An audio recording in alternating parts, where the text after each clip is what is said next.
The last few years, we've seen major engine advancements, better economy, better performance, but unfortunately not better reliability. Even some of the best manufacturers that have been known for ultra reliable vehicles are now creating some of the worst engines because of some of the teething problems. Turbocharging, direct injection, and variable valve timing have all contributed to some of the major failures we've seen in the recent years. This is a changing market, so this year I'm going to share you a list of the most reliable engines you can find in 2025. Let's get into it now. Life's too short to drive boring cars. So we know that Toyota and Lexus have had some real struggles this last couple of years with their turbo 2.4 liter four-cylinder, their turbo 3.4 blowing engines, as well as the three-cylinder that the GR Corolla is rolling in. But fret not, if you're talking about reliable engines, Toyota's still got a few up their sleeve. For example, you can find them in models like the Toyota Highlander like this, especially the hybrid, the Toyota RAV4, the Lexus NX350H like this, and even this glorious unit right here, we have the Lexus ES 300H right here. Carries a common drivetrain that is ultra reliable, and it carries over to a lot of different vehicles, including the Toyota Camry, which we own. And that engine type you can get, it's ultra reliable. It's a 2.5 liter naturally aspirated four-cylinder engine.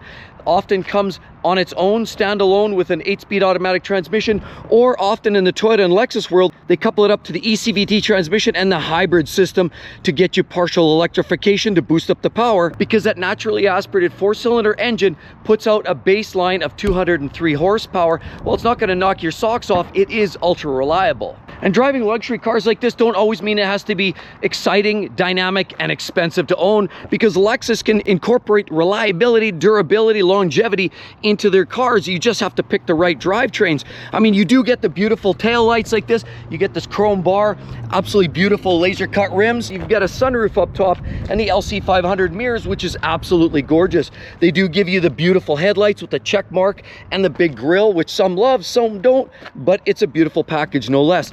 And the Lexus ES has garnered the reputation for one of the most reliable Lexus products or cars on the market, period. And a lot of it comes down to the drivetrain, whether it's the V6 or the four-cylinder engines that these vehicles carry on board. It is one of the true workhorse reliable units that they can lay back on and enjoy the reliability. What is that? Under the hood of this beautiful Lexus, and considered to be one of the most reliable engines still available in 2025, is what they call the A25A FKS, and you could also get the FXS, which is in this case where it's teamed up to the hybrid system, or just a naturally aspirated engine on transmission alone gets you the FKS. You basically have a dynamic force engine. It's what Toyota calls some of their newer high performance engines, and of course with that you get a whole plethora of great technology: expansion of valve clamping, hydraulic variable valve timing on both the intake as well as the exhaust side. You get a partially simulated Atkinson cycle engine right there, and of course you get more stroke than bore, which ups the performance game as well. It does get the D4S multiple injection system on board, and it's all for the sake of high-speed combustion based on Toyota's technology. It gives you multiple ports, and it gets you a much higher thermal efficiency under the hood. It's an absolutely amazing engine, and when teamed up with the hybrid drivetrain, you've got durability, longevity, reliability all clamped up into one. And when you look under the hood of our Toyota Camry, which is a 2022 model year, it carries the same engine that this one does. The only thing is our car does not have the hybrid system, it's the FKS. And just look at the components, look at the parts, the fittings, the coolant lines. They're using simple clamps, rubber hoses, simple, easy access for parts for maintenance. Parts are inexpensive and they're simple to change. The parts are designed in a way they're accessible, they're easy to fix, they're just not poorly made. They're well engineered and built for ultra durability. That 2.5 liter four-cylinder has been around for decades as well for Toyota, and they've gone through multiple different revisions to just basically give direct injection and better performance on this all aluminum four-cylinder engine. But at the end of the day, all they do is keep tweaking and improving on reliability year over year. That's an engine that you definitely can get in 25, and one you really need to look at. And here's the next gem that actually carries one of the engines that are going to be hard to find in years coming up, because it's a naturally aspirated large displacement V6 engine under the hood there. And yes, normally Nissan, I'm a little picky because a lot of their transmissions are CVTs and Jatco, and they've had a lot of issues with some of their transmissions. But this is not the case here, because this is a pickup truck. This actual V6 engine, which is naturally aspirated, actually pairs up to a 9-speed automatic transmission down there, which makes it much more durable. And with just a shade over 300 horsepower, enough torque to move this thing around, it averages about 28 miles per gallon in the city, about 24 miles per gallon on the highway, has plenty of torque and oomph to get you 0 to 60 in 7.3 seconds. It's not fast, but it's durable. And the beauty with these vehicles is they're not going to be around for too much longer, because here you get a 3.8 liter V6 engine. Good luck trying to find anything like that. Toyota's getting rid of their 4 liter. They're replacing it with a turbo 2.4 4-cylinder engine. And a lot of other manufacturers are doing the same thing. Even Ram and Stellantis are replacing their V8, the Hemi, with a turbocharged inline 6. So now, and that's a full-size truck. These smaller trucks, even the Tacoma, which is one of its closest competitors, is now replacing its older tried and true V6 with a turbo 4-cylinder engine. So that's where the industry's headed, and for that reason, this is actually a workhorse, quite a reliable little unit, and the last of a dying breed, if I can say. That engine under the hood is one that you might want to take a look at, and I would say before you go small truck hunting, definitely take a look at this and take one for a test drive. You get beautiful alloy wheels, more gloss up front, very simple setup for headlights to replace on this Frontier right here by Nissan. As you'll see, it's a very attractive looking truck. Of course, you get 4 doors here, which make it easy to get in and out for lots of passengers. You can get upgrades like this. It's a beautiful piece. Look at these taillights. It's a pretty little truck, and I'm sure it does well for even some upgrades. You want to put a lift kit on it and you want to take it off-roading, I'm sure it will get you covered. You do get a hitch there as well, a receiver to tow your small weights around. It's a gem of a vehicle, but unfortunately, it's going away. And what sort of specs are we talking about? Well, other than the fact it's a 3.8 liter V6 naturally aspirated, it's about 310 horsepower, made it to that 9-speed auto, which I already mentioned. It's direct injected, which is newer. It also is all aluminum from heads to case. It's all aluminum engine with 4 valves per cylinder, means it's going to flow well, it's going to breathe well, and it has a lot of decent performance there. Timing chain, which has been upgraded in more recent generations. It used to be a timing belt, and as well it has variable valve timing in this Frontier, as well as a Nissan Patrol. So what is that engine designation for this particular drivetrain? You can Google it and do your own research.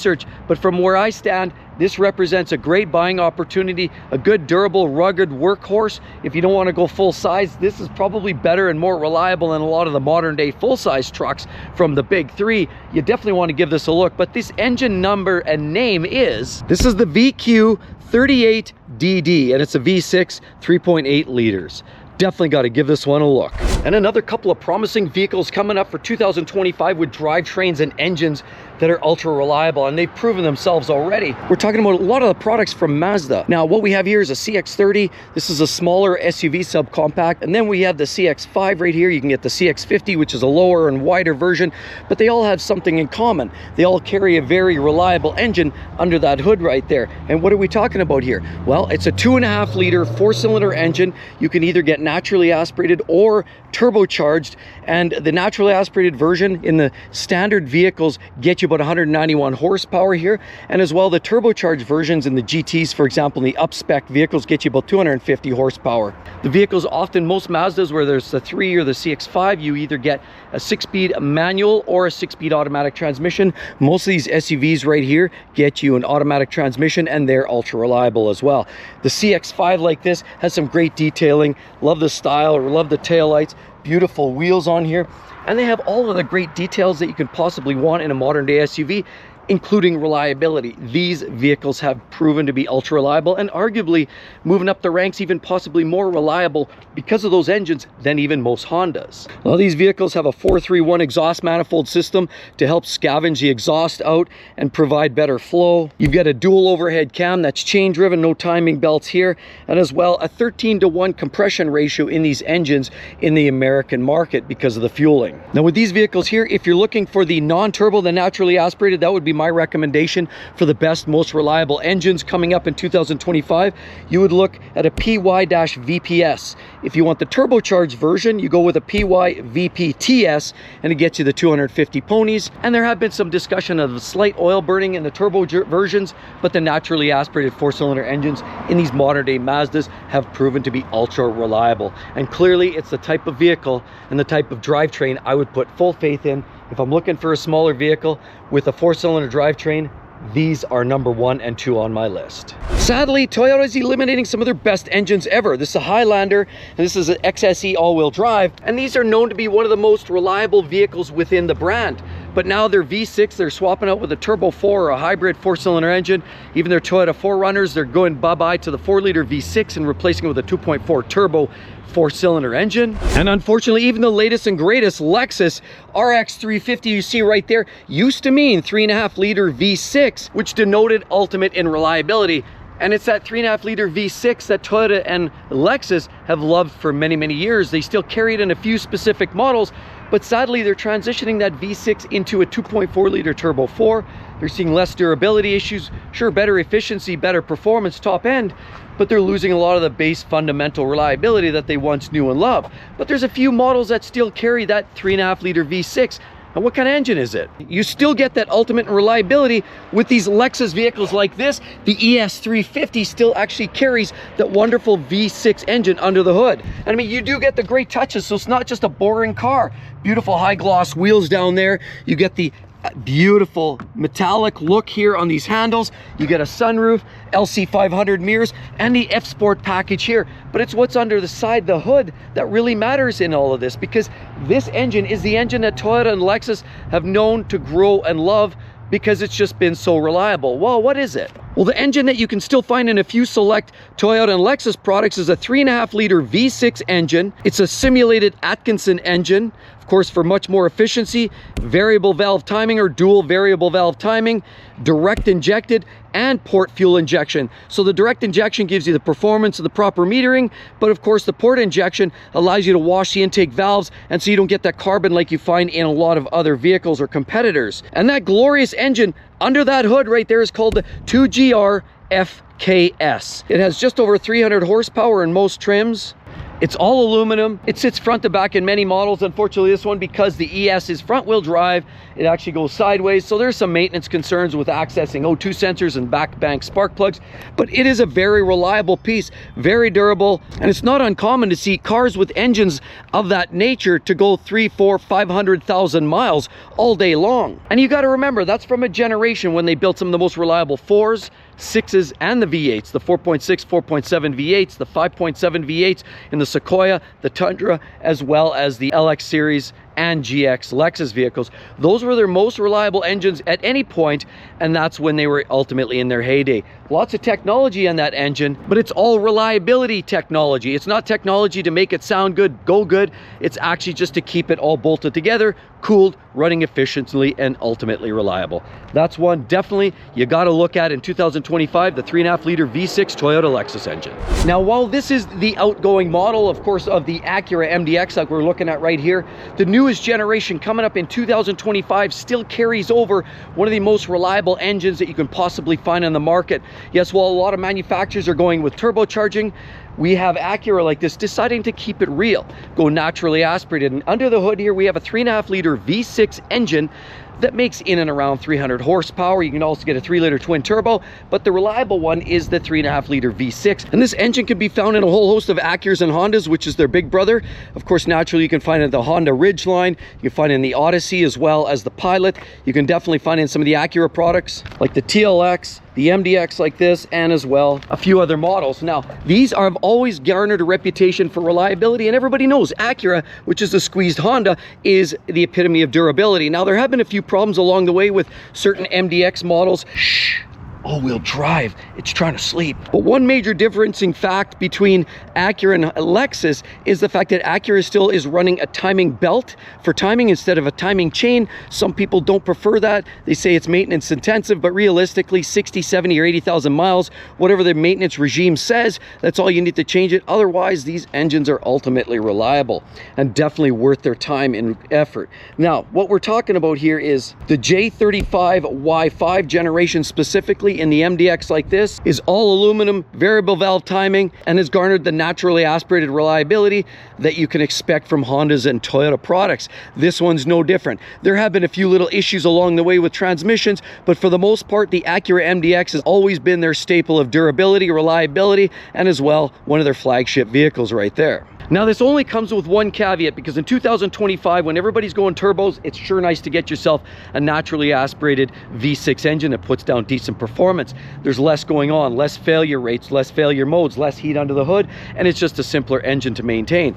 But unfortunately, there was a small generation, or should I say, a substantial batch of engines that were problematic, and it came out flushed out by NHTSA with some bottom end engine issues, and they've been currently rectified based on NHTSA's evaluation of this problem. So the engine type in question seems to be a derivative of this particular engine, and the one we're talking about is the J35Y6, which seems to be afflicted with some of these engine issues. We're talking about a potential connecting rod bearing seizure, as the crank pin was improperly ground. You could find yourself with engine noises under the hood. And honestly, if you're looking to get into one of these vehicles and you're not sure, you're not 100% confident, look in the generation of model between 2016 and 2020. It afflicts a certain types of Honda as well as Acuras, and just follow that recall number of 23V-751, and it should tell you everything you need to know about that small batch of problems where there was about 250,000 vehicles affected potentially, whereas only 5 to 10% actually had serious issues. Avoid that specific batch,